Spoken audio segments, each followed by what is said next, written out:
been a little while, so I'll just give everyone a quick refresh on where we're at.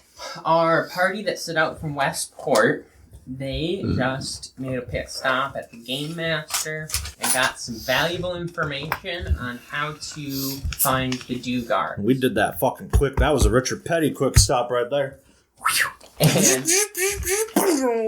at the end of the session, Raven had decided to camp the night before going into SA so that she'd be going in the late morning, early afternoon, rather than coming in the middle of the night. So, we're going to start with Raven. So, Raven awakes with RJ talking in her ear. That's gotta be terrifying. Fuck you fucking cunt! Raven, wake up! I've broken the fourth wall to tell you need to wake up! Raven wakes up in her small camp that she had made for the evening in a very Firbolg fashion, finding a nice place where a small hill blocks the wind and some different shrubbery is used for some nice protection. And waking up, gets all packed up, and as she's heading out, just is looking around and picking up small things that she knows is edible from the area. And she, with a direction in her heart, starts going. It's probably a little before noon when Raven can see the city of Yessa. It is an ancient city of stone that was constructed by the builders long ago, and though it has become very overgrown with all kinds of different vegetation, lots of vines sprawling up and down these large stone walls, it is rather intact. You know, time has definitely played its role on her, but it almost seems without very much tending, the city itself has taken care of itself. As Raven approaches, she can see a large opening in the outer wall that acts as a gate. Just outside the gate, there's a small group of Firbolg children that are playing, throwing a ball. A couple of them have a hoop that they are rolling back and forth amongst each other. And as Raven approaches, all of these kids seem to stop what they're doing and almost have this look of awe on their face as she approaches. And in fact, a couple of them, as she gets close, almost back up from her. Not necessarily out of fear, but out of caution. And as she strides forward, getting closer to this front gate, she can see this small party of Firbolgs, and one of the members turns and sees Raven approaching and gives a slight nod and a warm smile in Firbolg fashion, but not really recognizing you, simply nods and lets you pass. At this point, why don't you roll a perception check for me? Ooh. This has been a long, hard trip. 15. With a 15, Raven walks past this initial group at the front entrance and can see SA in its full splendor. In fact, this is the second time that Raven has been here. Once before, when her older brother Rain had come of age and had come here for the large ceremony every year that the families of the coming of age members all come and celebrate together.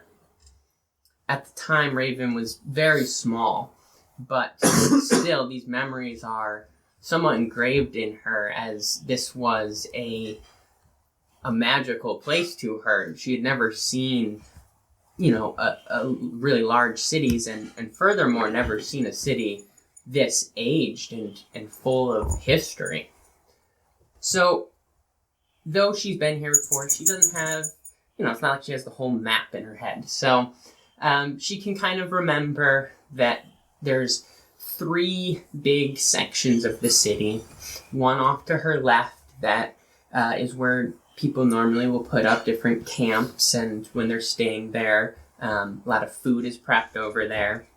In the back center of the town is where a lot of the meeting and gathering is done. This is where the ceremonies would be performed.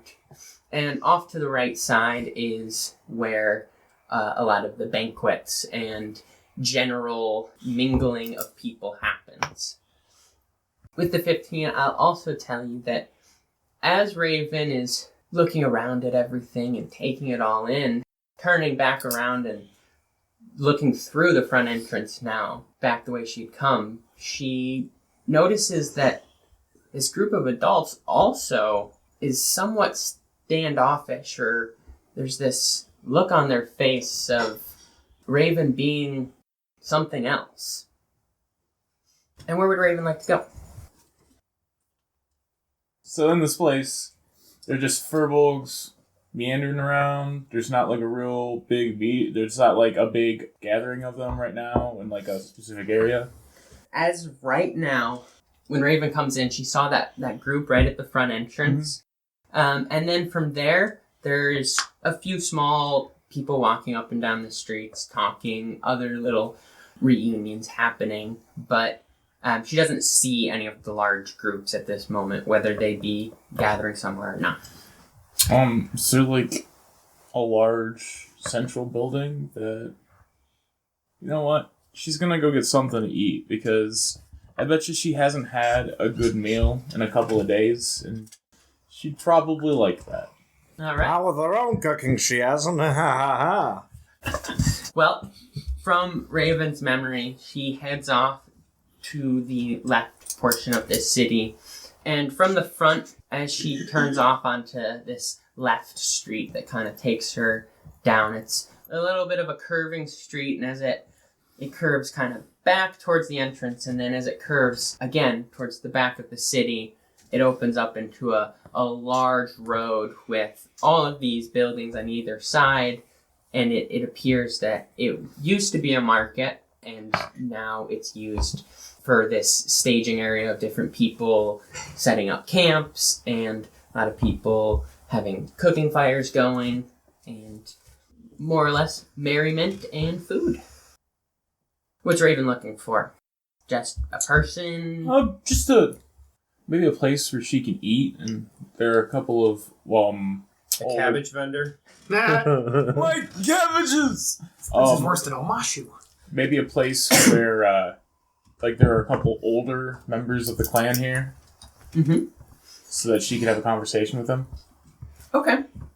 I'm just going to keep going with your 15 perception. Okay. As Raven comes into this area, once again, she feels as though her presence turns multiple heads. No one is blatantly gawking at her, but she notices glances and she notices people being curious. But she's rather easily able to spot a fire about halfway down this lane where she sees a few elder Firbolgs that are all sitting together chatting. And all 3 of them look as though they are from different tribes. Does she approach? Of course she does. All right. Hail. I don't mean to bother you, elders, but have you recently seen anybody from the burning tree?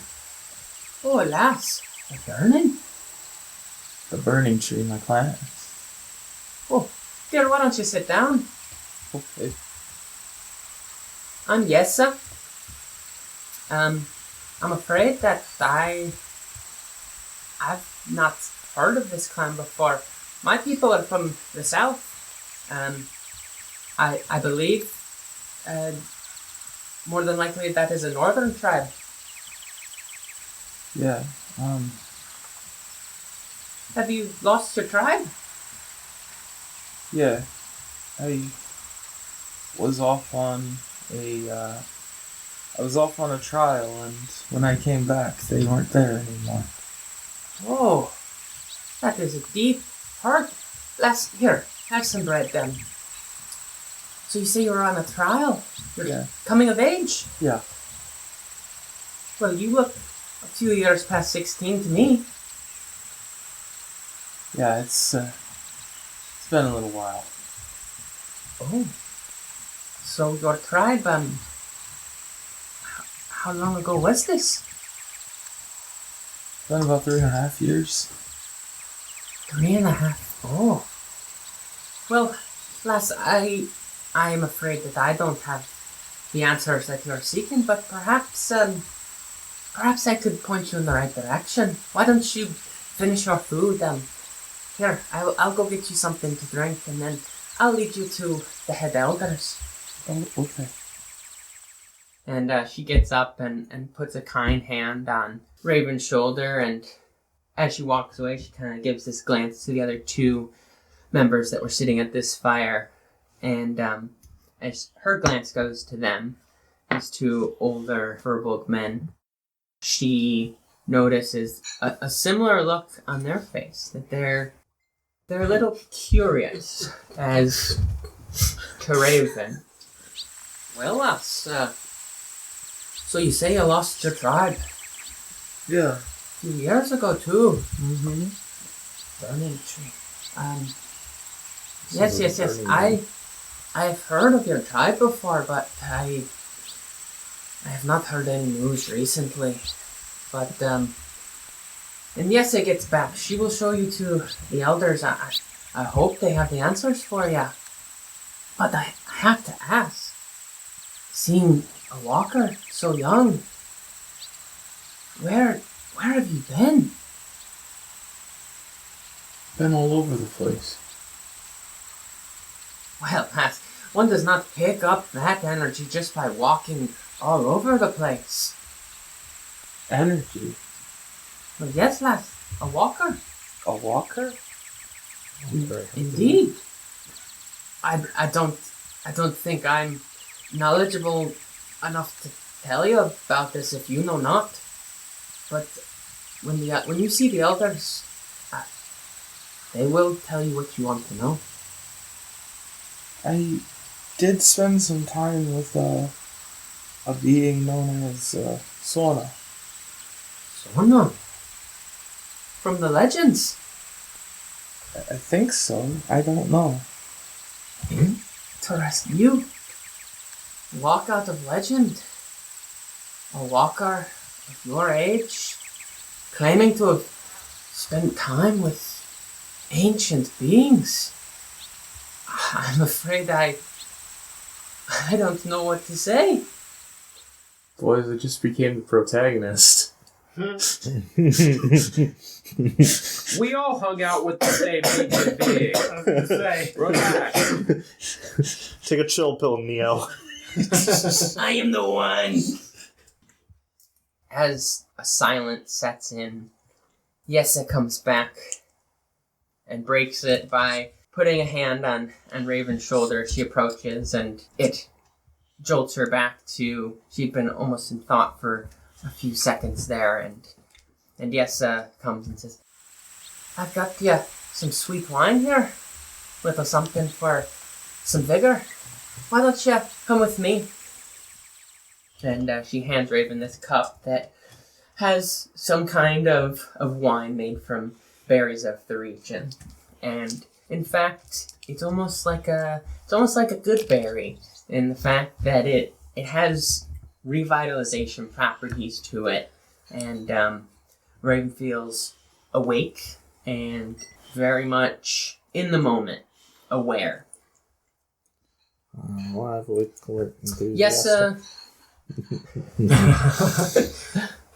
Yessa leads Raven down another road now, heading to the right, back towards the center of the city.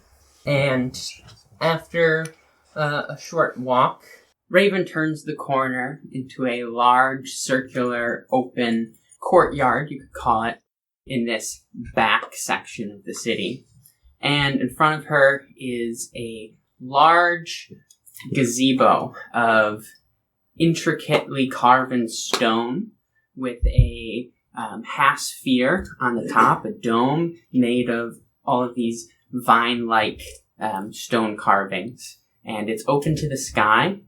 And on the circle at the bottom of this gazebo, as she approaches, she can see 12 chairs that are all arranged in a semicircle. And there are 11 individuals sitting in these 12 chairs. A elderly Firbolg sitting at the middle of this semicircle addresses Raven as she approaches. "Come forward, young one. Come forward. Let us get a good look at you. Hello. What do you call yourself?" My name is Raven. Raven? I am of the Burning Tree clan. Indeed. Roll perception check. Yikes on trikes. 17. With a 17, as Raven was approaching, she noticed that above all these chairs are carven and dyed banners or symbols that are connected to all of the 12 Firbolg tribes. She notices that the chair that is missing an individual bears a crest of a red tree with, instead of leaves, flames. "Burning tree. You must be the ambassador from your clan." I was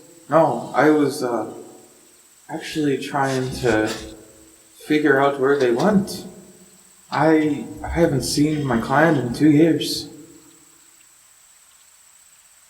"Well, lass, I am afraid that none of the burning tree have come this season. Even the snowberries from the far north, they had no word of the burning tree." Oh, "May I ask why you were separated?"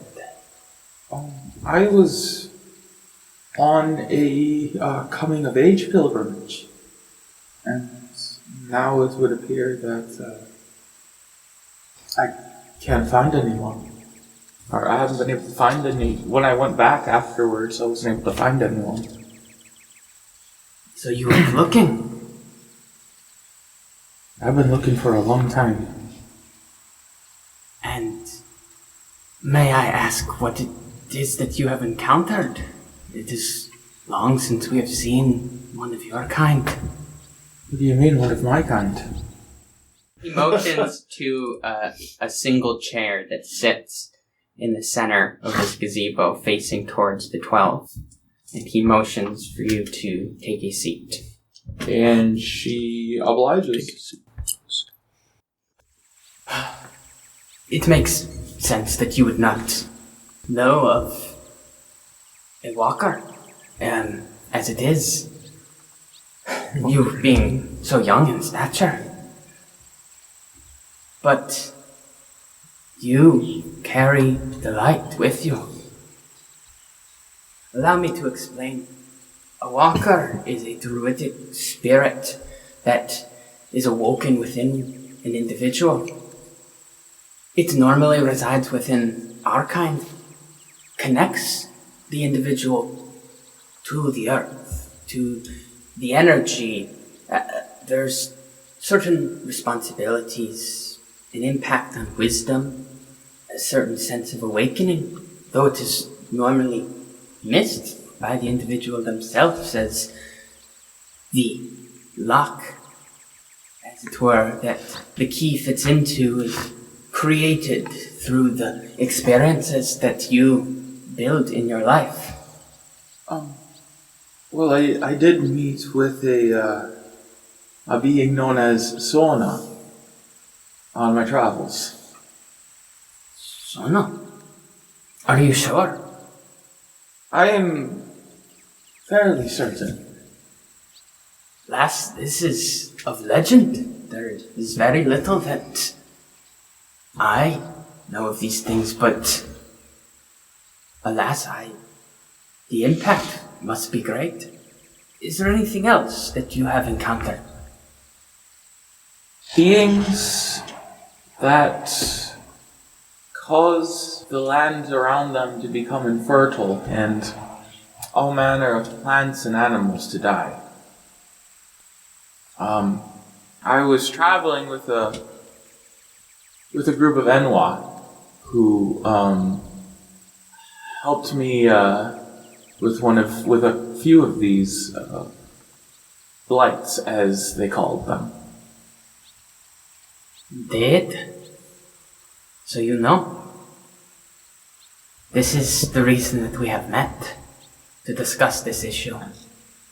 There has been much news across the region of these blights springing up, and many warriors have been lost to push back the darkness.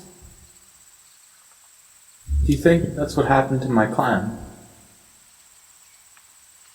It's possible, lass. I cannot tell you anything for certain. Though, if you are willing, there is something that we could offer you. What is that? May I ask, dear elder? Indeed. Behind us lies the growing tree.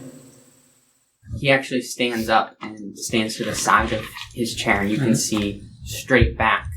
And it is a large tree that you note to be of the same species as that which was growing in Sana's garden. Also, it's an elderwood. It's an elderwood.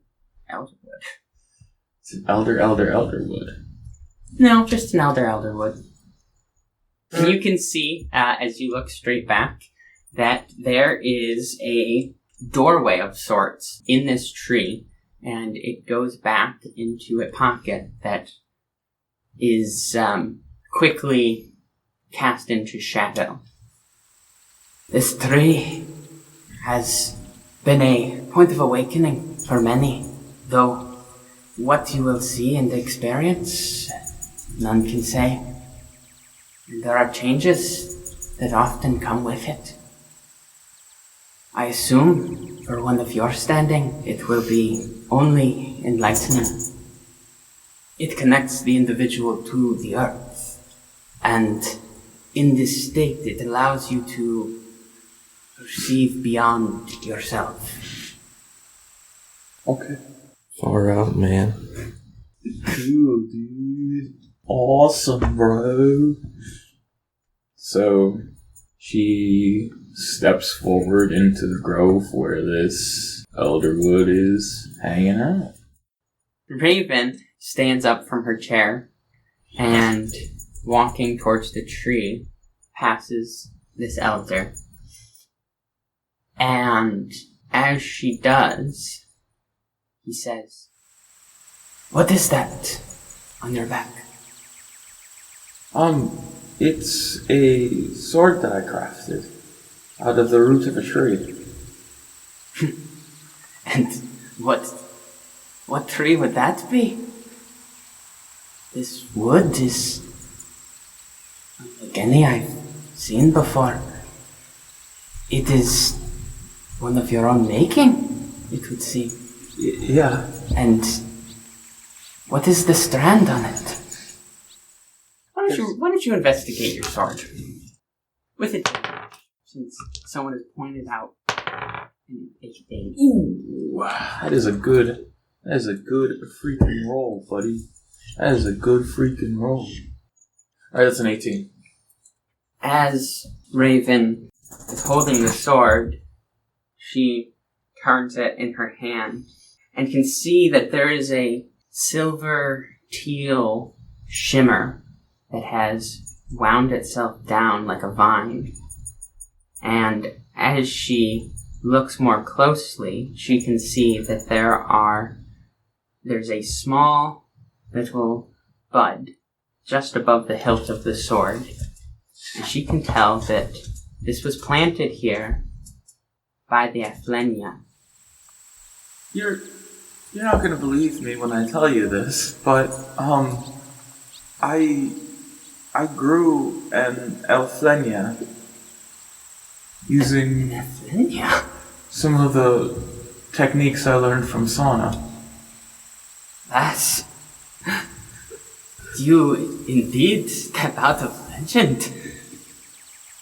A walker, sword, an Athleña, and eldritch beings. I'm sure now that the tree will be able to tell you more than us with all of our years of wisdom. Go now, and with an open mind. She takes a few steps forward, and she can see, when she gets to the doorway, that it almost looks like a bed of grass that is upright, with a very slight incline back. As she steps into this pocket, turns to face back out towards the way she came, laying back on this grass.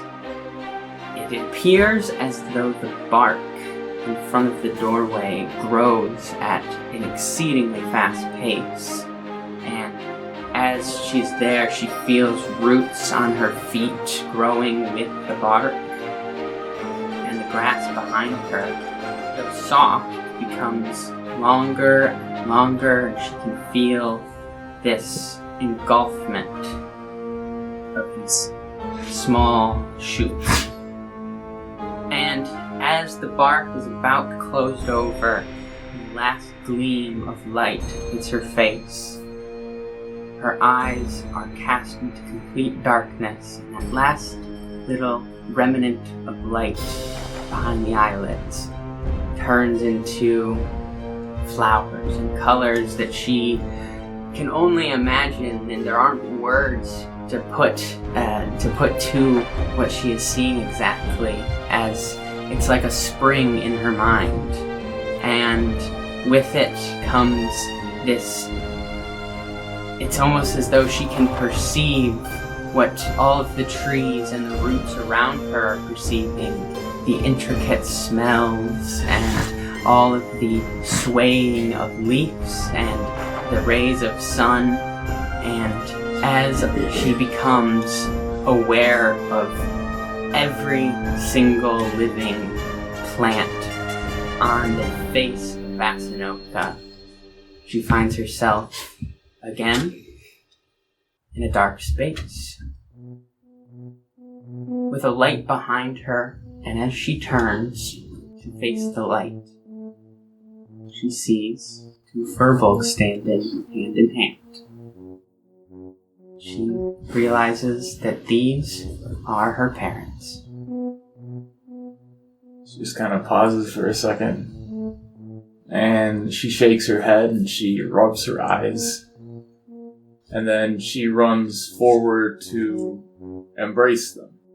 And as she does, they both embrace her warmly, squeezing her tight. And her mother says, "I knew you'd find us, Raven, though I know you cannot stay. We've seen much of what you've done, and we're very proud." Where are you? We moved on. We are one now, with the earth, the birds, the waters, the sea. We are with all of our ancestors. What happened? Well, you left for your journey, and later that night, our campment was assailed by reptilian people. They rode on small raptors of some kind, and they took some for whatever their purposes, we do not know, but many of us fought tooth and claw, for we would not be taken, and we would not allow others.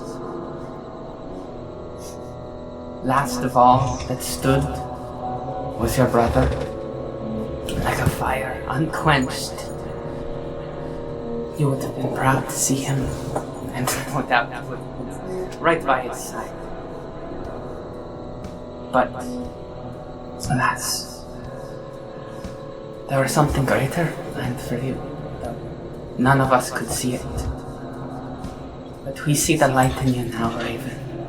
Yes, we see the light, Raven, and we give you a new name. Nightingale. For you shall bring light to the dark with your song, strong and bright. I know that these are sad times. She's crying. But you... We only are excited to watch what you will do. Again, both your father and mother kind of pull you in tight and give you a big bear hug. And then kind of pushing you back with hands on the shoulder and getting a really good look at you. Your father says, "It's now. There is another that will speak to you." She can see behind her another light. Not fiery and red like the one that she had seen, but cool with a blue and a silver to it. You are destined for great things, my daughter. Now go. Embrace your destiny. As she turns, she knows that she no longer, if she were to turn again, would see the faces of her parents. Yet, she can feel their hands on her shoulders and their gaze upon her. And in front of her now is a light. It is a spirit of sorts, but she can't make out a true form to it. It somehow is both that of a humanoid-like figure as well as a tree, and she gets a innate sense that this is part of the spirit of Athleña. And she is spoken to, saying, Raven, thank you for your awakening. I have already grown in your presence. I sent with you this piece, that you may take me with you into the dark. This weapon is not only that for killing, but for growth. Come back to me when you are able. But for now, go with my blessing. Raven, kind of bowing her head in acknowledgement and closing her eyes in this space, feels suddenly the grass around her again and the roots at her feet, and she sees a light on her eyelids, and she begins to awake. Now, for mechanics and stuffs. Yeah, they didn't even tell her how to get to Bossing Say. Right? Bossing say that. Everybody say. The root sword currently has one charge in it. This charge can be spent to plant, and in doing so, will give Raven the ability to mark a location that she will be able to use as an anchor point, like the system that Sana and other druids have in place. Furthermore, while one charge is in the weapon, it does radiant damage. Whatever it would do, and that damage is also radiant. And if there are no charges, the weapon itself, all of its damage counts as magical damage for overcoming magical resistance. I will allude to, but not tell specifically, that charges are gained through defeating blights and things of that nature, and holding charges will have, further benefits. Furthermore, this experience, Raven has set aside the Ranger and has become what she was destined to be. She will lose all levels of Ranger and will gain those levels +1 in the Paladin of the Oath of the Ancient One. Furthermore, she will lose 2 points from Charisma, ability score points, not modifier points. Okay. And those will go straight into Wisdom. Okay. And then she has to choose between her other ability scores 2 points to remove. Okay.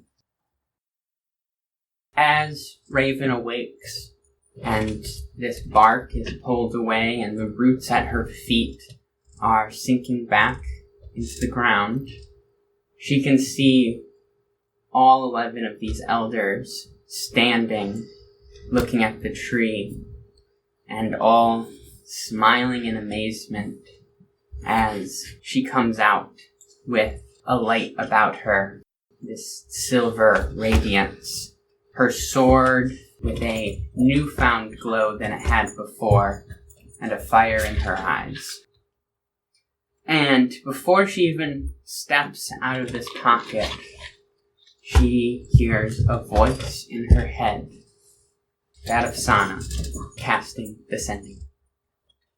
I see you, and so does she. The poem stands true, that of Walker and Llew. For you are one of few, yet so is he. Destiny shall drive thee to victory or defeat, the wise yet cannot see. The elder that she was speaking to comes forward and is putting out a hand for her to kind of help her out of this grove, out of this little pocket in this tree. And we're going to jump to our 3 travelers from Westport. Well, only one of them's from Westport. You said travelers from Westport. You're traveling from Westport? I guess. That's true. I mean, technically 2 of them are, because Westport is Ben's adopted home. I'm just saying you 3 specifically set out from Westport. Fair enough. I'm just saying you 3 specifically suck. The 2 dumbasses in the dragon. Hey! Well, thank you. I'm not dumb. Oh, don't thank them yet. I'm selectively smart.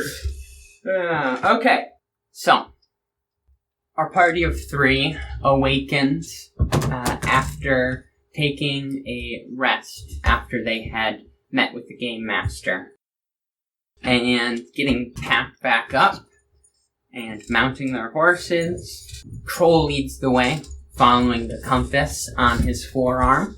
Mm-hmm. And as they are moving along, they come to the city of Strabenham. Who's grabbing ham? Strabenham. Strabenham. Okay. Why don't you, the 3 of you, roll me a perception check as you are approaching this town. 15. Also 15. We have equal eyes. Also 15. Really? Minus 11. Minus 11? Yeah, I rolled That's 4. quite the modifier you got there. Okay, I was going to say. I have a negative perception. I just felt like I was left out. That would suck. That would I suck. was going to say, what kind of curse do you have on you that's giving you a negative 11? I'm not just blind. I see in the wrong plane. I have the anti-SIBO curse. The anti-smokers. I can't see shit, motherfucker. I'm sorry, that would be negative 12. That would be That's awful. fair. That would be awful. Okay. 15, 15, 4. Yes. I'm sorry, 15 minus 11. It was 2 plus 2. Anyway. So both Krohl and Llew can get a pretty good view of this town. Ben is currently having some issues with Winifred she's kind of just being a little frustrating, and he's gotta give her a good talking to. Listen, Whoa, Winnie, whoa. I'd be frustrated too if my rider kept changing all the time. By the way, where is Stravenham on You're the lucky map? there's some left in there. If you take the last one, grass have been grass. And I'm gonna mow. Vroom, vroom, baby. Specifically speaking, Stravenham is if you're going west on the Builders Road, it would be that second town that is marked on your way towards Lockmar. On the way to Lockmar. Yeah, cross the border of Kalir and 1, 2. Krohl and Llew Yes. get a pretty good look at this town. The city of Stravenham is put on a hill, so it kind of has a few staggered tiers to it, with a large hall at the top of the building, and one side of it is sort of sheer, and you can see that there are windows and balconies and stonework that's put there. So you can assume that there's sort of a single building that does run from like the base of the town to the top through the hill. There's a large wooden fence around the entirety of this city, and watch posts on the wall. And most of the city itself is wood. You can see on the outside that there's definitely a little bit of travel on the far side from where you are, which is on the other side of the Builders Road. You see a good bit of travel. You can definitely tell that some trade comes in and out of here, kind of doing a little bit of everything. And with 15, I will tell you that you both notice that on the wall you see a wooden golem. Serving as like a guardian or some sorts or something. Generally, Town. golems. I mean, I won't tell you what insights to glean from this, but Fair enough. Do we see? I guess see/know what type of people live here. Like, is this a human town? give me history. Hey, 10. With a 10, Llew is aware of this town. He's definitely heard of it before because of trade relations and the map classes, the cartography classes that he did not pay much attention to. Don't put that on him. I will. Llew paid a lot of attention. Sure he did. He's a diplomat. A drunk diplomat. I told you, he turns it off when he's got to be professional. But generally, Llew doesn't know a ton about this town. He does know that there's a large population of humans here, but there is a lot of travel and trade from this town, so lots of different people are coming through. Okay. Well, fellows, I suppose... Winifred, you can keep going. Well, fellows, I suppose that we should just When we get go up to the front door. Stop eating There's the no grass. reason for us Come to on. skulk about here. Come on. I'm a diplomat, and we are on important business here. No, No, you're going gonna say, that way. We're probably just passing through anyway. No, that way. That way. Ben, Winifred just carried Ben, past them. Hey. Well, he Give me seems an animal enthusiastic. handling check. Okay. 16.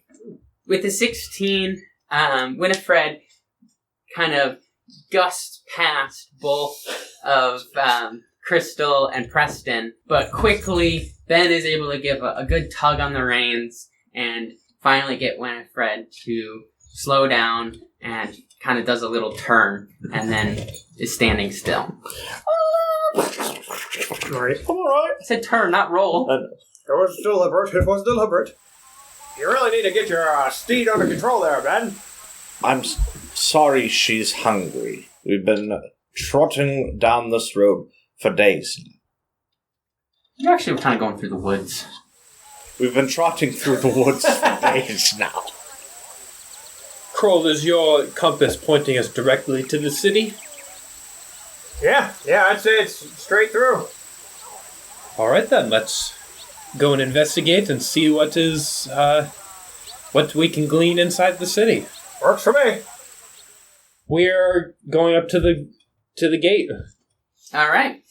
Or entrance. I guess I don't know if there's a gate or not. I assume, because there's a wall. The whatever Yes. it is. There are two gates, kind of kitty corner to each other, and the other side of the town would be the top of the hill. Yeah, where it's steeper. Yeah. Makes sense. Yeah. So, both of the gates are open, and there's the side gate that you are currently looking at that has some traffic off the road, but the other gate kind of has its own little path leading to it that a lot of traffic normally will take as they're moving from Lockmar. Okay. Yeah, Blue's just gonna lead up towards the closer gate. Okay. Is there anyone at the gate, like guardsmen, or is it just kind of open to anyone? As you approach, you can see that there is one official standing at the gate on one side. Kind of just seems more like a clerk of some kind. And on the other side is a gatehouse. And there's a gatekeeper kind of just sitting in the gatehouse. And as you approach, the official kind of looking guy puts his hand up and waves at you and to get your attention and says, "And what brings you into Stravenham today?" Your mom. Good afternoon. Lou. There we go. That's a little better. That's a little better. Hello there. Good afternoon. My name is Llew Westaryn. We are on official business today. Westaryn? To the relation of Robert? Yes, indeed, that is my father. Very well. Well, we are glad to have you, You can get an old bowling league, buddy. Sir Westaryn. Thank you. You have a wonderful city here. We are... Yes, just down this way, lodging, food, shopping up the hill, and if you have official business, the mayor's house at the top. Please don't tell me what to kill this one, too. Well, thank you very much. I appreciate your kind hospitality. Wait, when did we kill Good day the to mayor? Oh, wait, we didn't kill the mayor. We killed No, his... we killed Yeah. Tilby. Sorry. Correct. We killed Toby. The counselor. I'm the town tinker! The guy controlling Yes, but the mayor. D&D creature he was a counselor. But I'm the town tinker. I'm the town The real tinkler. power behind the town. No, now, All right, now you're Yeah, dead. nobody... Now you're just sleeping with the fishes. Honestly, my favorite thing was town tinker, like thinker, Town tinker. because he was thinking for everybody. Yep, All right. I'm going in. Sally forth. And where does the party head? What are they doing? I figure we go to the lodging first. Once we get in, past the gate, Lou didn't want to say this, right in front of the official, because it's kind of weird. But once we're past the gate, Krohl, any further insights from your compass? What's it looking like? The compass is pointing towards it's like a straight shot towards the mayor's house, and kind of At least in that direction. what you saw, that kind of whole pillar bit that goes all the way down. Yeah, so somewhere over there. Well, currently it's pointing directly towards the mayor's house, but that can mean anything. All right, then, I suppose you lead the way and adjust for any changes that are necessary. We just go straight to the town and leave. Don't even bother staying. So yeah, Krohl leads on. So we go up the hill, Krohl leading the way. As you are kind of going up this hill, this nice little kind of crescent wind. Would this be like a Minas Tirith kind of a wind? No. I was thinking more like Edoras. Yeah.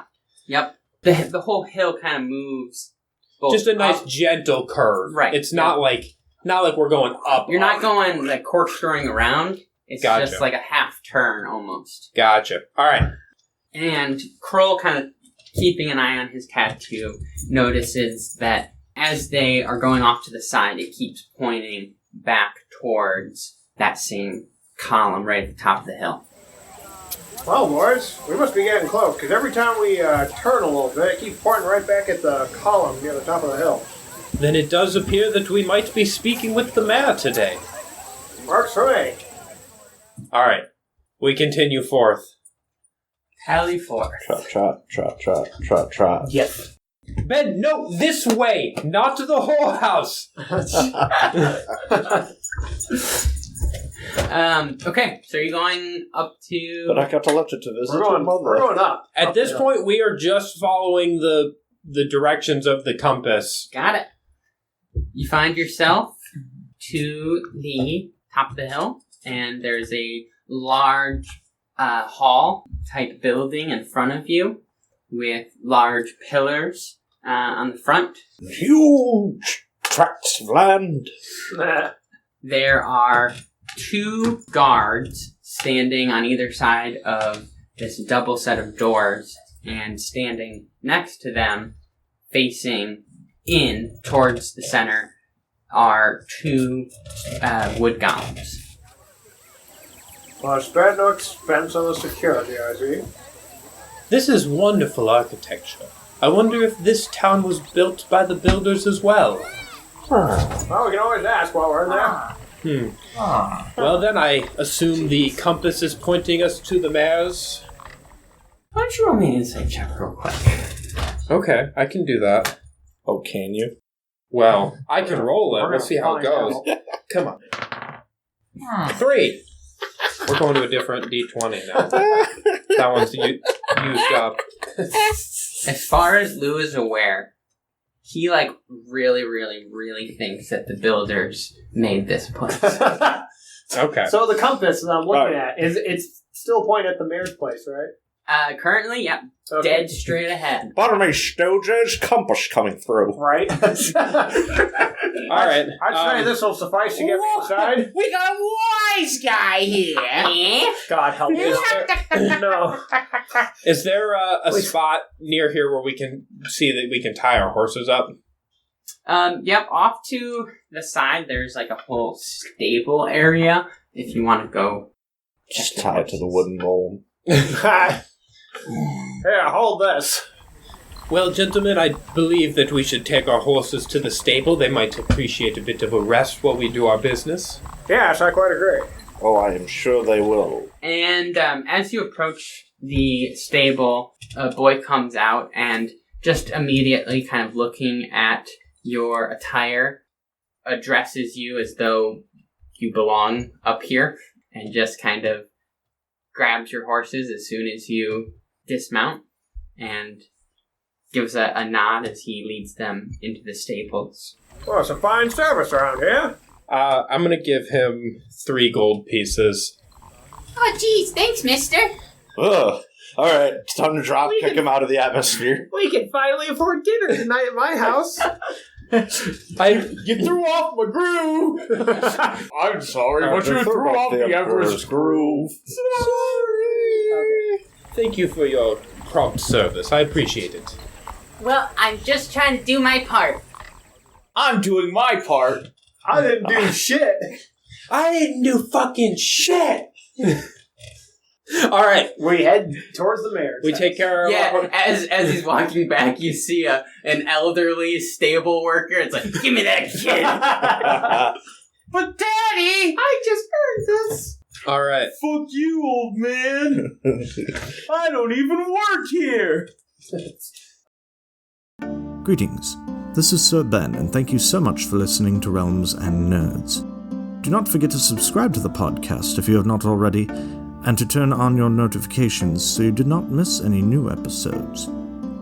Also, make sure to share the podcast with any friends that you have that you think may enjoy it as well. It is the best way to help the show grow, after all. You can also follow us over on social media, join our Discord server, and subscribe to our Patreon for more. You may find links for those down in the episode description. Thank you to our friend Kyle for composing the melody for the main theme, and to Justin Mattioli for their rendition of the main theme for the Vassanoka Adventures. Thank you all once again for listening, And now, back to the show.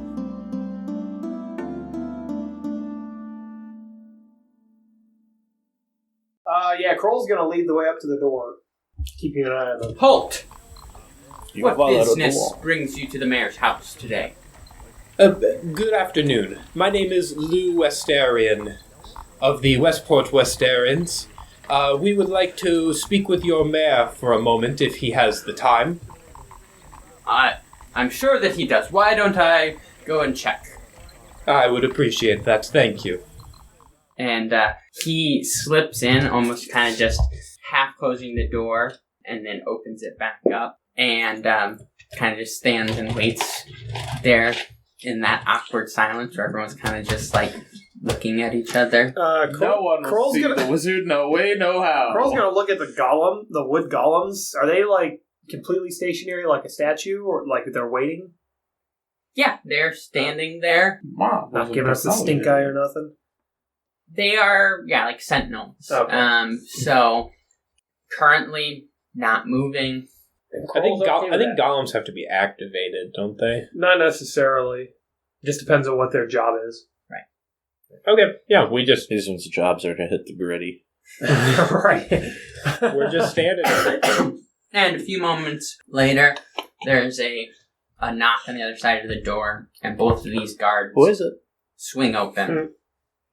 At the far end of this hall is a kind of a large desk and study of sorts with some bookshelves, and there's multiple tables that you're passing on your way to the back that all have people busy doing paperwork, and there's a few people kind of running from table to table, bringing some sort of information.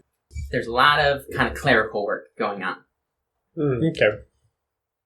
As you are approaching, behind this desk sits a rather tall human, black hair with a very well-trimmed beard. And he seems that he fits his position and has a pair of spectacles on and is briefly looking over a piece of paper before handing it off to another clerk who is making their way back towards these tables. I just feel like the bank scene from Mary Poppins. Right. Kroll is going to take another look at the compass as we're in here approaching it. Is it changing Shoves direction? it right in his face. Watch, we get in here.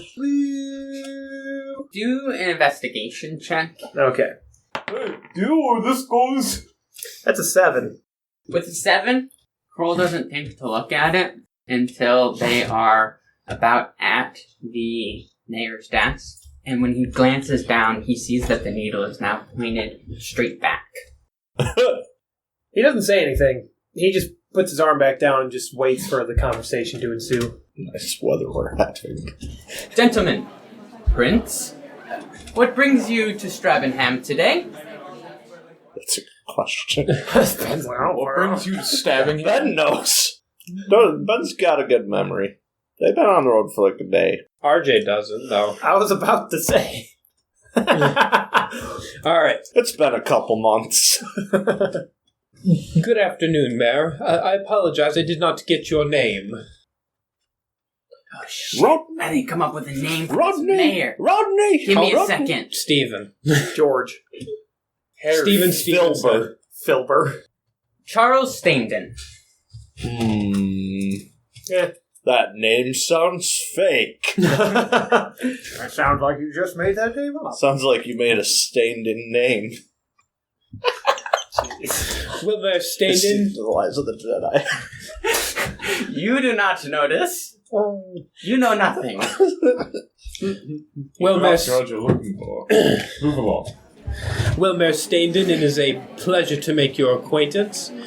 These are my companions, Kroll and Ben. How do you do? He gives a nod to each of you. We are, well, it would take a bit too long to explain exactly how we came upon your town, but we are looking for a bit of information, and we were hoping that you could help us out in any way. Well, I'd be happy to help. What type of information are you looking for? We have rather extensive records, but I would say most of it is clerical and financial. Do you know the Muffin Man? The Muffin Man? The Muffin Man! She's married to the Muffin Man. The one that lives on Drury Lane? We need to get in contact with the Duergars, and we are looking for a contact that would be able to help us find them. When you say Duergar, he kind of gets this puzzled look on his face. You know, dwarves that live underground. Don't all... Krohl's like, wait. I'm terribly sorry, Prince. I'm afraid I'm not sure what you're talking about. Press the button Can under his Krohl do an desk and a insight bunch of guys check in of this white dude? coats come in. Yeah. That is 14.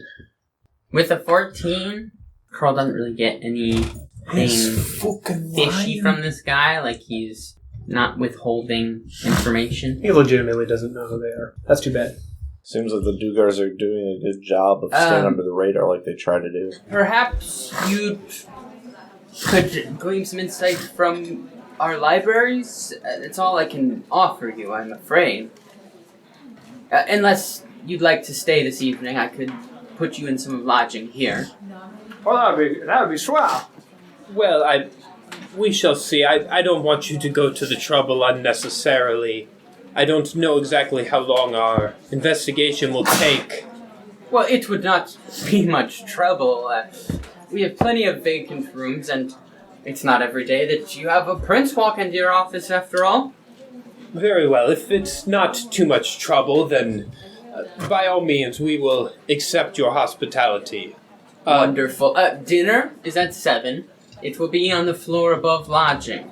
Lodging will be on the 3rd floor down. And the library is on the 5th from here. How do you get to the flared floor? The what? How do you get to the flared floor? New number. Well, thank you very much. We 3rd and 4th. we will go about our investigation. Thank you for your information.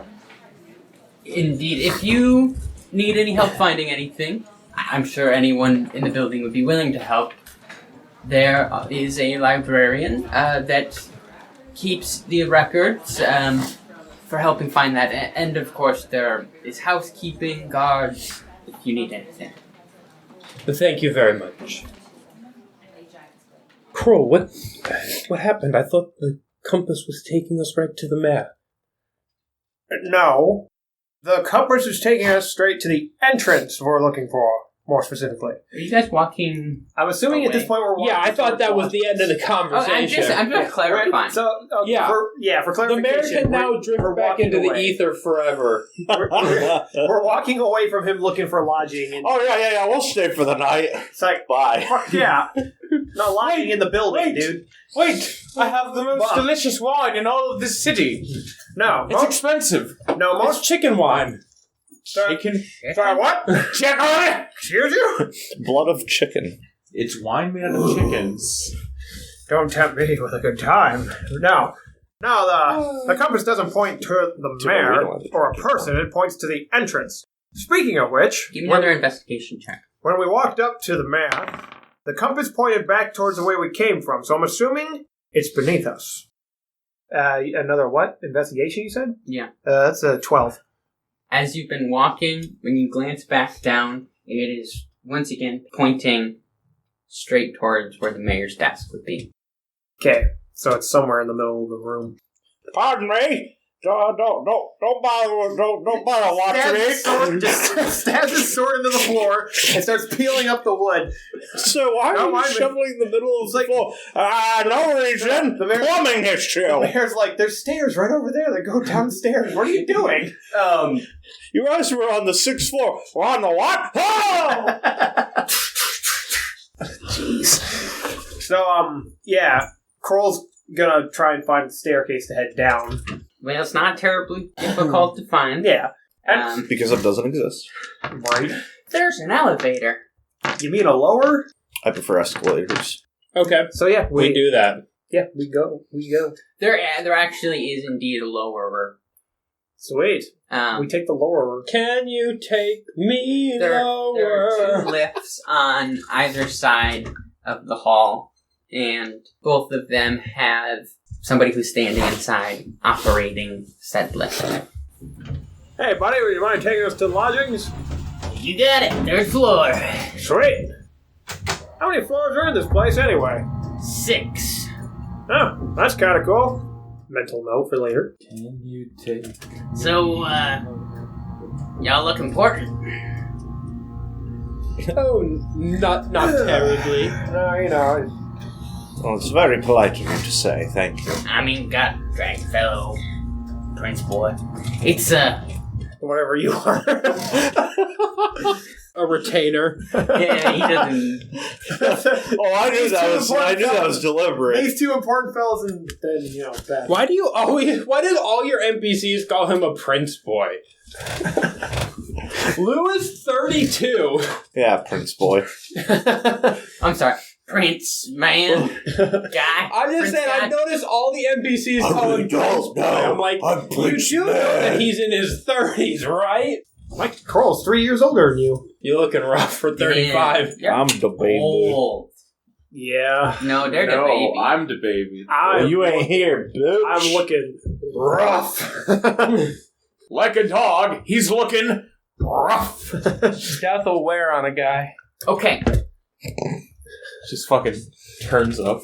The lift is lowered down 2 floors, and So in this place you take the lower to get lifted up. Yes. Okay. the gate opens, and there is a kind of an entry area, and there's a young woman sitting behind a desk, and there's a hallway that goes off to either side. Welcome to Strabinam Hotel. What could I get for you today? Yes, good afternoon. We just spoke with the mayor. He said that there would be some rooms for us here. Of course. Why don't I set you up in suites 2, 3, and... Oh, 1's open. 1, 2, and 3. Easy peasy. 2, 3, and 9. Why don't you... They're all the same, right? Sure. Yeah, definitely. Number 9 is the one that looks like a fucking Alright, system. man, have fun in Suite 9. Number 2 is the one that's modeled like an aquarium. Number 3 looks like a log cabin. Suite 9 is in a basement with one It's a broom company. half-lit bulb that flickers. This just looks like a janitor's closet. It is! No, it's Suite 9. Have a good night. Messes with the sign before you can see it. All right. So, Carry on. Well, She touches a button in the back and the sign flips over. thank you, sweetheart. And Kroll strolls towards room 1, I guess. You gotta put that Riz on. Okay. Sticking out your gat for the Riz on. Kroll, I must say, that was incredibly cringy right there. So, Kroll is on his way to the suite. Are you as well? Kroll, where are you going? I figured I may as well put my stuff up. What stuff do you have? I have things! We left everything with the horses. What if I don't want to carry my sword everywhere? What if we get attacked? I got fists. I thought your sword was part of your religion. What if I don't want to carry my trident around? Alright, then I guess go and put your armament in your room, and then we must get to work immediately. This is a fucking hotel. You think we're gonna get attacked in a fucking hotel inside of another building? Kroll's got ulterior motives for walking off. Can I do a perception check of the hall or whatever this place is where all the doors are for the suites? And just see if there's any other way of travel up and down, or if it's just the lifts. Yeah, do a perception check. Well, for fire safety reasons, there's usually also stairs. No one cares about fire and D&D. 11. Not great. With an 11, Kroll walks down this hallway, and right in front of him is a door, or suite number 1, and taking a right turn, goes down the hall and can see Twins. 1, 2, 3 more. They gonna die. Come play with us. Come play with us, Mr. Kroll. Come play with us. Alright then, you asked for it. And People's over. then there are 2 more doors for a total of 3 in this hallway. At the very end of the hallway is another door that goes to the left into the wall. And then there's a door labeled suite number 4. 2 more on that wall. Another door. And then suites number 7, 8, and 9. Okay. And taking the last left turn, walks back towards the lobby. All right, I'm ready to go. All right then. What does the compass say? What does the compass say? Facing what? The lift? Actually, say we're standing in front of the lift, and I'm facing towards the Front desk? It faces the front desk. Sure. Sir, what are you doing with your arm? Just flexing. Leave me alone. I gotta do my workouts every day. I gotta pump nothing. The compass is pointing forward. Okay. You gotta go down lower, bud. Oh yeah. No, yeah. Krohl knows that. If we're going to the Underdark, then yeah. So Kroll's gonna turn to the other two and be like, well, compass is still pointing to the center of this place, so I can only assume we gotta go lower if we want to find the entrance to the Duergars. The do what? Do what? Do. The Duergar. Don't worry about it. It's not important. Well, it doesn't affect you. Okay, mister. My assumption, if it is pointing towards the center, is that it will be in the center of the building, below the lowest floor. More than likely. Excuse me, madam. What's the very bottom floor of this place? The 8th floor? Sorry, what? The 8th floor? I'm sorry, the 6th floor. Kroll's like, Don't floors usually... I don't mean the number. I mean, like, The what's other. on the lowest floor? Oh, well, A well? well, there is a well, Oh. but that's, it's a workshop, I think. I've never been down there. It's the maintenance I'm just office. curious, built to a hillside and everything. I was just curious what you do around here. So, boys, what do you think we should do now? Go get some food? Perhaps we should go downstairs and look around? All right. Do what we're here to do. We're going to be going to the land of the Duergar. Well, whatever. Anyway, hey, buddy, you mind taking us to the lowest floor? Kroll shouts to the void. No, the guy in the I lift. We gotta call the lift first. Oh, it left? Left, here, left. Ring, ring, ring, ring, ring, ring. I didn't think it left. I'm not gonna pick up on the first few rings. Ring, ring, ring, ring. That Where we does going? not sound so. Lowest floor you can get us, buddy. Alright, 5th floor. Fucking knew it. Public isn't allowed on maintenance levels. Mm-hmm. We're not the public. Lift stops. What's wrong with taking us to floor 6? Lift don't go to floor 6. How are you down there, then? Well, I've never been down there, but I assume there's stairs. All right, then. Thanks, buddy. Kroll leaves the lift. As the lift opens, you can see that you are in a large open space with bookshelves that line the sides, and there's multiple rows in front of you. I would like to try and perceive. Perceive some things. 9. What's Llew looking for specifically? Stairs. Stairs. Okay.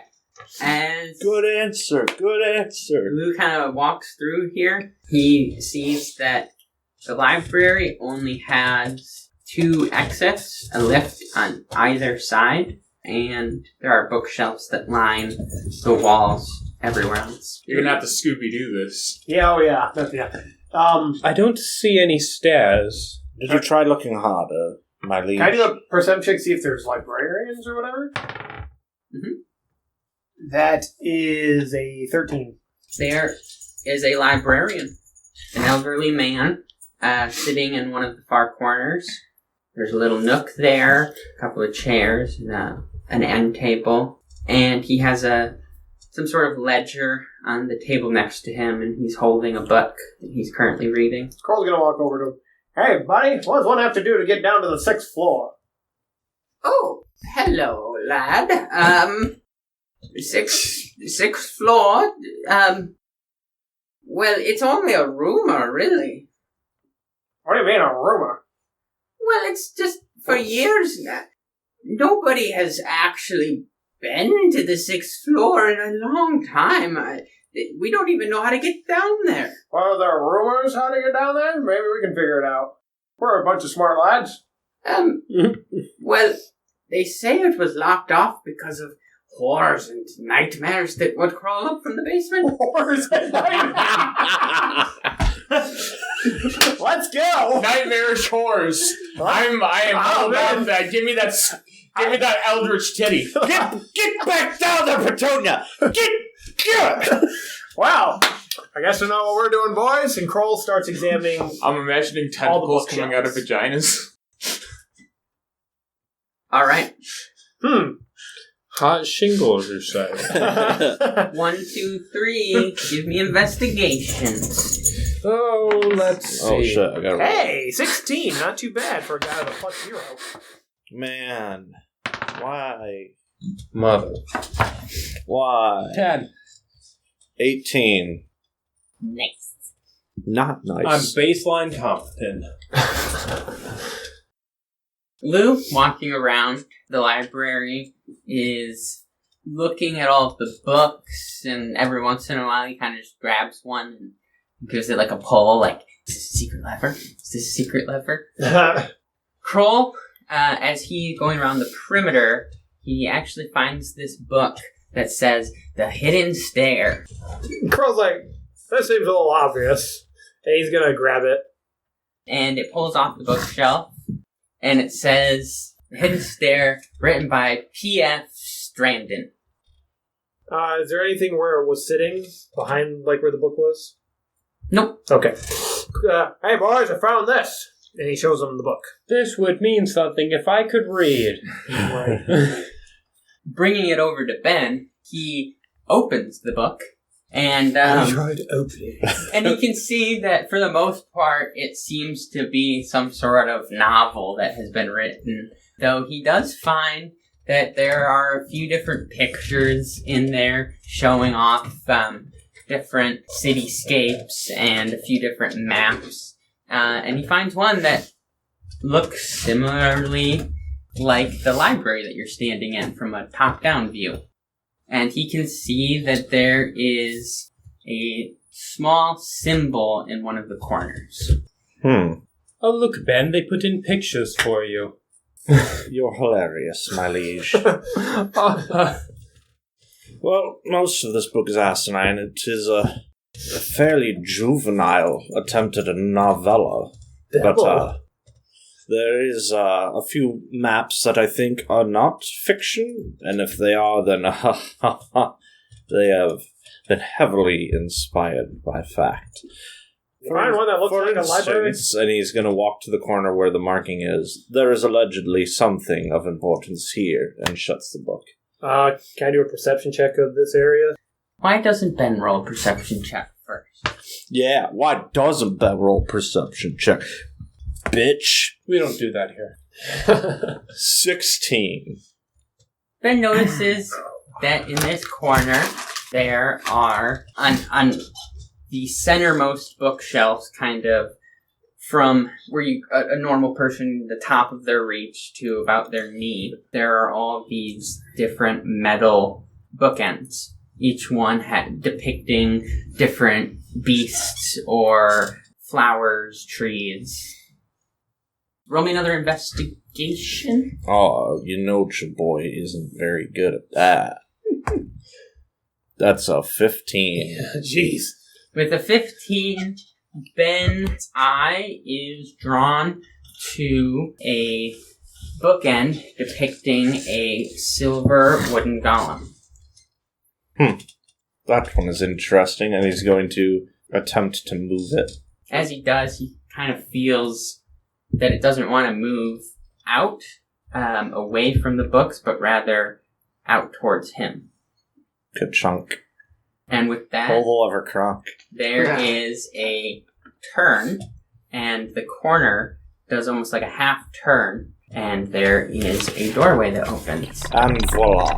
And as it opens, you can see the librarian in the other corner gaping, just Nothing to see here. I've been in this library for so many years. Well, perhaps I've one of these never days you can seen start anything reading in the library. Got him. So The Hidden Stair was such a terrible novel, I could never get more than 10 pages in. let's just keep this between us for now. Yeah, no need to be stirring up trouble. We're going to go investigate, make sure there are no nightmare whores down here. I said whores! Like a horse and nightmares. That really clears it up. So yeah, Krohl lead the way. Okay. As he does, walking forward, there's a small top of the stair platform, a wall straight in front of him, and he takes a right, and there is a stair that leads down. It is very dark, and he cannot see very well. Krohl lights a torch. Illegal. Krohl lights a torch, pulling a tinderbox and torch from his bags that he didn't set down, because he just walked around, and continues leading the group down these steps. Man, you should have made him leave that consequences of his own actions. I never went in the room. Yeah, I know. And he can see the bottom of the stairs, and when he comes to it, there is a wooden door with a large iron handle. He attempts to open the door. And upon pulling on it, the door does not move, and he tries pushing, and it opens. Okay, he goes in, I guess. Alright, why don't the three of you roll me a perception check? Why don't I? You suck at rolling. Because I'm beans. Let me borrow that purple dice real quick. He'll still get a 1. Fresh out. Damn. Merry Christmas. Alright, here we go. 20! Wow. Wow! No, actually, my real roll was pretty good. 22. It bounced off the D20. We come from the mayors. 2020. Hopefully this one actually matters. Right? I need to increase my charisma score. What is it? 13. So +1, it's not terrible, but I got +3. I do a lot of talking to people. I guess Llew gets by a lot of just on the fact that he's a prince, Yeah. so I don't have to convince people all that often. Further east we go, however. I've never heard of the Westaryans. I've heard of an Eastarian, but not a Westarian. Yes, that's my cousin. Alright, what you get? 22. I got a 7. No, did I get 7? No, I got 8. I apologize. 13. As Krohl pushes open the door, he perceives a stone room, ceiling to floor. It's all been rather well hewn, or very precise blocks have been put in. Great craftsmanship all around. And he notices that the room is lit by flames that seem like they do not die. I'll kill those frickin' flames. I'll show them how to die. Llew puts on his monocle. Krohl puts out his torch. Ben, Ben hits the gritty. walking through the door, notes everything that Krohl did. He also sees that there is an old well that's built up in one of the corners.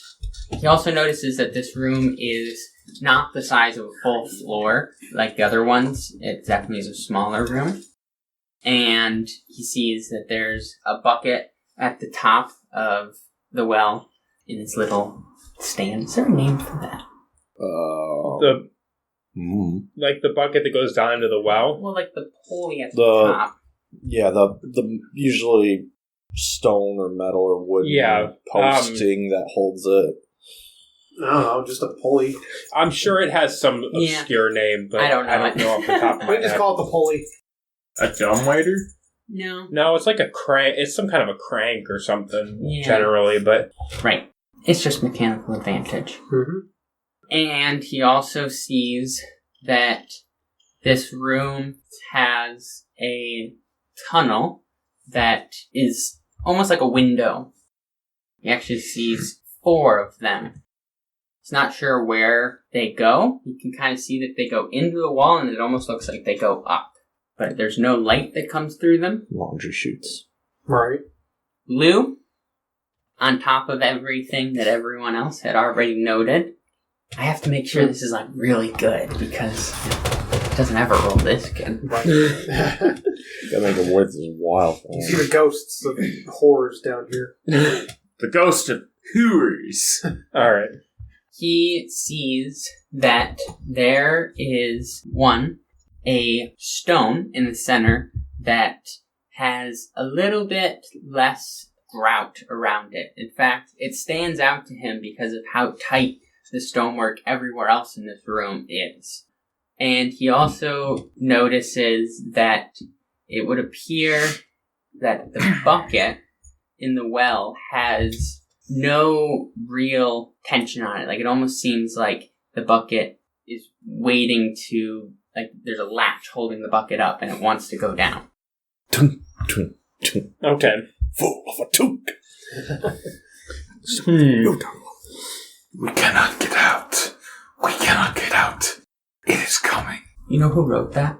Hmm. Ori, the little guy. Yeah. Mm-hmm. R.I.P. Anyways, well, I'm not intimately familiar with architecture, but look at that stone there in the center.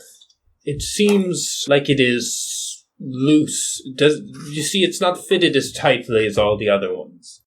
Yeah, you're right. And there's something about that bucket. Here, I'm going to go and fiddle about with this bucket. Watch this stone and see if anything happens. All right, then. All right, I'm going to go investigate the bucket and see if I can do anything with it. All right. As Llew gets closer, he sees that there is a metal latch of sorts that is holding the bucket itself, like a ring on the bucket. The rope kind of doesn't matter. Okay, I'm going to unhook the bucket. As Llew puts pressure on this latch and it lifts up, the bucket falls down and he hears a splash, and then the line becomes tight. And as it tightens, Krohl and Ben see the stone push up on one side, and it almost pops up before, like, finding a resting place. About a gap big enough that you could fit maybe 2 hands in there. Krohl does that. He attempts to lift the rock the rest of the way up. Like Anything, a lid. Krohl? Yeah, hang on a second. Krohl's gonna grab and try to lift it like a lid. Strength check. And if Ben wants to help him, he can. Like the body of the wells would lift it? No, the stone in the center of the room. It's like a lid. Oh, okay, gotcha. Okay, I was like, wait, how we're gonna lift that? And it's just a big fucking hole where it dropped out. I was so confused. What am I doing? Strength check. Strength check if you're going to help let's him. fucking go, boys. I done got myself a 21. And I'm going to just keep an eye on the well still, make sure nothing else happens Take with that, while they're doing it. flip the numbers. All right. 12. Krohl gets his hands in this crack and getting into a deep squat, pulls with his arms and his legs and gets great leverage on this. And Ben also gets on one of the corners and is pushing. And after it's at about Krohl's shoulder and he's going to switch his grip, Ben just kind of holds it in place for a second as Krohl gets his grip changed and he pushes it the rest of the way up. Yeah, there we go. Ben, you have to remember to lift with your back. No, you lift with your legs, otherwise you're going to throw out your back, my liege. No, you lift with your arms. So, I'm assuming then there's a hole where that was. There is a hole. Okay, did anything else happen with the well? Currently, no. Okay. Well, it appears the well was just to open that and nothing else. Suppose we go down? Yeah, why not? I mean, we gotta find Duergar, so Krohl looks for handholds? A ladder, or is it just you fall?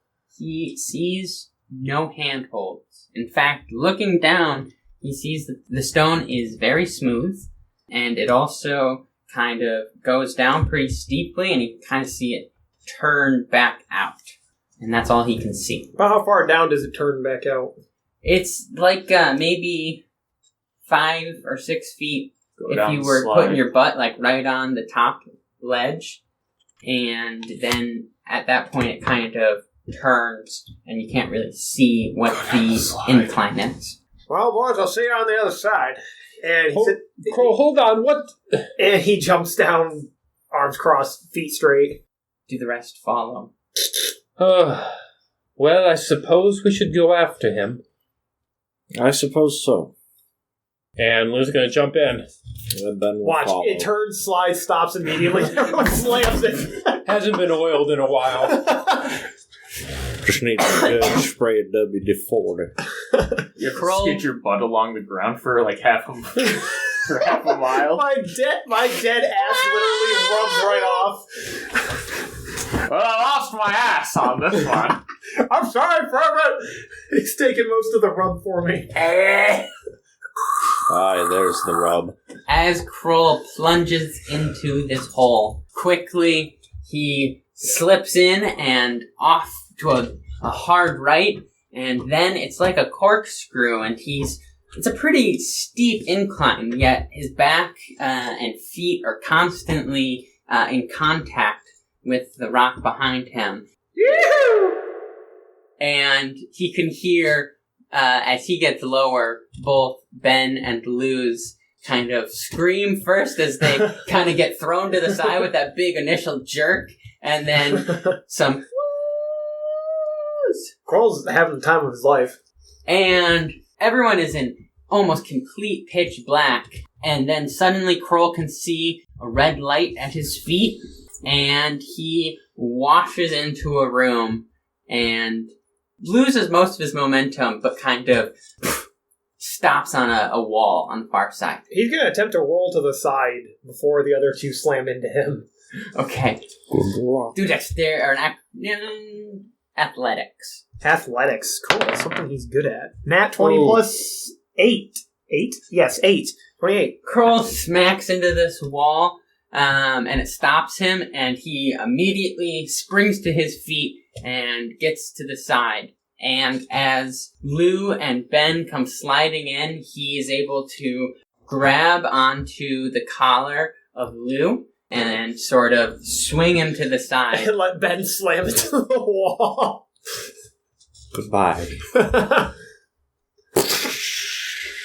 Oh, what a rush. Whew. That was quite fun, I will admit. Can I do a quick perception check of where we are now? Do it. Yeah, I would like to do that as well. That's a 14. Ooh, baby! 24. Sheesh. 15. We see some stuff. As you all get up and get your bearings, looking around, you can see that, again, this room is lit by these torches that seem imperishable, and the floor that you all slid on is rather smooth in this room, but most of the rock here is not so intricately cut. It's a little bit rougher, as though everything in this room was hewn out. And in front of you is a passage that goes straight ahead and slightly down, and there's really not a ton going on here. It's really a shame that you rolled so well. But Okay. I'll just say, if you guys choose to go down this path, I'll hold on to that perception for a short while down the path. Hurry, run down the path fast as you can. Alright. Have we gone far enough now that we're in the Underdark? Do you know? Would you know? I would know. Underdark is my favorite terrain. Oh, for Ranger. For Ranger. Right. You have not yet crossed the threshold that would be indicative of the Underdark. Okay. Well, by my estimation, we are not in the Underdark yet, so we have not quite reached the land of the Duergar. Well, may as well press on then. Yes, I suppose we might as well. I mean, it seems silly to have gone this far and not keep exploring. Aye. True enough. Alright then, is the passageway lit? Yeah, man. As the party begins walking down this path, the red light from the torches slowly begins to fade, and Llew notices that there's a much dimmer but sort of blue light that is on the ceiling at a rather consistent pacing.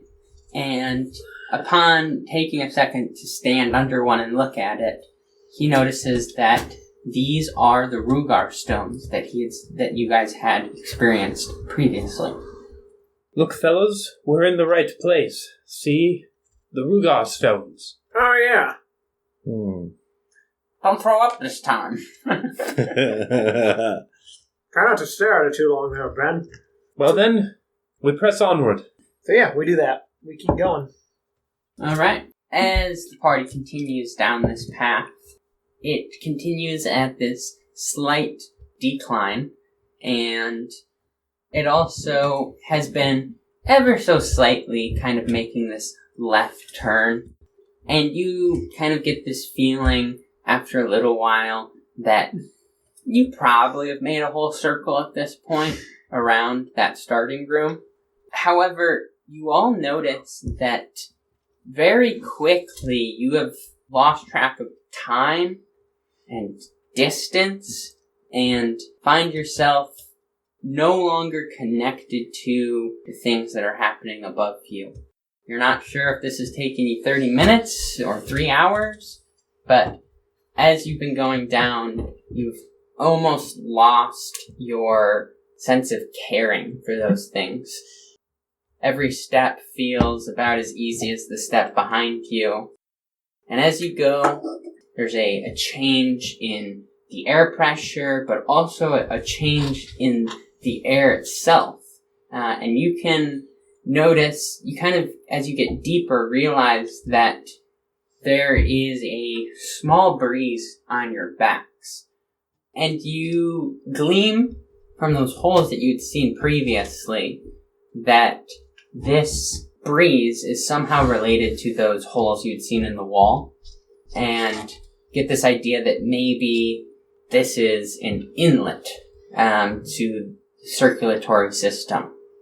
As you continue further and further down, you finally find yourself to a room that is octagonal in shape, and there are 4 paths that kind of are in front of you. 2 are going off in either direction to the left and right at a rather slow angle, and the ones on the further sides are going almost left and right. And in the very middle, on the floor, you can see a large stone. You talking just like a boulder stone, or like a crystal? Oh, crystal. Oh, well, that's different. Krohl's going to cautiously walk over towards the crystal. Roll an investigation. Or history, I guess. 15 with history. With a 15, Krohl gleams upon looking at this that this is another Rugar stone. These were the anchor stones that he saw at the towers that they had been in previously upon facing the goblins in the tunnels. Well, we got ourselves a big Rugar stone here, but lads. Kind of like the ones we saw in those towers before. Interesting. Well, I guess we have to decide which way to go then. I guess, maybe do a perception check to see if I can tell if there's anything different about any of the tunnels. Where are my dice? And while he's at it, does Krohl remember... I don't like that. Just one of my dice. Does Krohl remember if these stones had any particular significance to travel or anything? It's been a hot minute since we've messed around with anything like this. Quick refresh. What you guys know about the Rugar stones is they're used for transportation. It's sort of like a chain can be formed between them, and it can send. It was kind of like what you guys had experienced was almost like photo frames, like moving down the path. That's what I thought. Yeah. It's like when you lay ice blocks in the nether. And he's doing a perception check of... Yes. And we're back at it again with a 4. Wait. 6. Okay. Gotta come correct. Llew doesn't really glean much. There's nothing that is indicative of any of these paths being the quote-unquote correct choice. Can Krohl tap the crystal? Yeah. Does it do anything, or is it just there? When he touches it, it kind of gives off this ring upon tapping on it, and he notices that there's a slight gleam within the crystal, and the ones above your heads also kind of, it's almost like the sound bounces between the crystals and gives off a light glimmer. Fucking careful, you're gonna wake up the warden. Right. Listen, we're here to find Duergars. I mean... Krohl, be careful with that thing. Well, I don't know why, but I feel like it's got some significance to finding the Duergars. Well, yes, they are the transportation stones, but we need to know which way to go. Down? I guess I'm doing a perception check of the paths. Well, hold on a moment, Krohl. Has your compass done anything? Does my compass point any particular direction? The compass has gone out. I kind of figured, because it was pointing the way to the entrance, not necessarily to the Duergars. But hey, worth a Now check, we I know. guess. Alright, I'll do a perception check, I guess. Krohl's about as good as you did. Only I got a 3. Ben, it's time for you to give me a perception check. Do something, Come damn on, it. Benny boy. Oh, shit. He did something. Oh, shit, let's go. 22. Ben, as everyone has been standing here trying to figure out what to do, has been rather stoically just kind of looking around, letting the other two bicker and bounce ideas off each other. And he hears that they're not alone. And he turns around quickly, drawing a sword, and finds that there are 2 Duergars standing behind him, knives drawn. And as he turns, both Llew and Krohl feel a pressure behind their knees as they drop, and 2 blades are put to their throats. These better be some strong fucking Duergars. Well, where have we seen this before? Who are you? What are you doing here? Aye. No need for that. Hey, we'll ask the questions. Hold on. Just, Trespassing. we are not trespassing. We are looking... I'm sorry. I assume you are Duergars. We are looking for you. Well, you found it. What do you want? 'Cause we want you to leave. Well, it's kind of a long story. We were here before... Well, not here before, but... in another place here? Yeah. In the Underdark. Whatever. Yes, You should be more careful. It's dangerous down here. You don't say. Not for topsiders. That is what they told us last time. That's why you need to leave. Well, I'm afraid we can't. See? And why's that? well, we are investigating the potential goblin invasion that is going on. What goblin invasion? Oh, don't give us that. We helped some Duergars fight some goblins off not too long ago. What? Who? Wait a minute. You or those 3? The king said you weren't supposed to come back. Yes, well, seeing as how your king did not deem it necessary to send a representative to the council that was held, we decided that we should come and consult once again about the goings-on here. What council? We weren't invited to any council. Yes, I did worry that might have been the case. There was a council to discuss matters going on related to the ongoing general unpleasantness going on in the world, I suppose you could say. Well, we don't care about... All we care about is our land. Yes, but you are having a goblin problem, are you not? We may or may not be having a goblin problem. Well, that goblin problem may or may not be related to goings-on in the world above, which is what we are here to investigate. There's a long pause as this Duergar's face kind of goes stern. And you can see there's some contemplation going on. He's not the sharpest pickaxe in the shed, is he? He's looking kind of dumb with his finger in his thumb. Alright. Well, we don't ask anybody for help. I don't know why you're here. We literally just told you why we're here. Well, don't think of it as you asking for help. It is a mutually beneficial situation. Goblins overrunning you will almost assuredly spill into our lands, which we cannot have. So it is much better for us to cooperate and deal with the issue.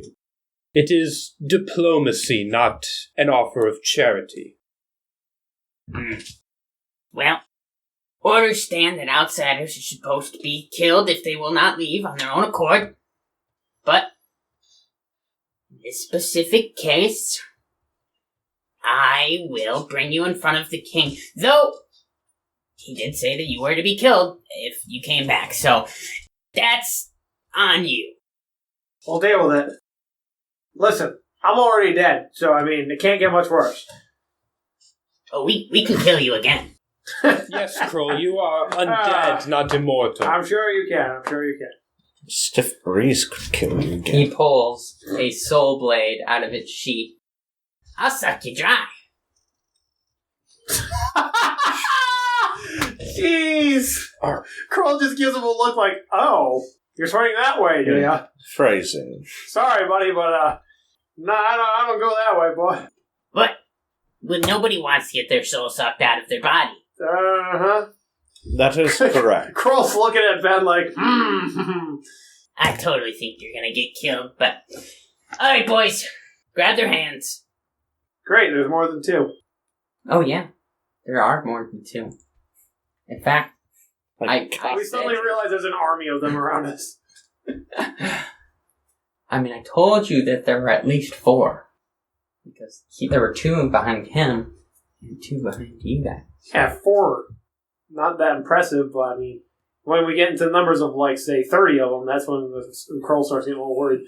You don't know how many there are. Well, yeah, I'm just saying. They're like cockroaches, just trying to light, they'll scatter. I cast light. It's kind of rude. We can see just fighting in the Well, light. good thing that Ben didn't say that. They're kind of like cockroaches. God, one of your iterations, I'm sure, would say it. The Rugars We're stand, Kroll, and Blue back to their feet, and you can feel now that there are quite a few Rugar that have picked you up and are moving you forward. Like Rugar or Duergar? Sorry. Dugars. The stones have come to life. Quite a few Dugars.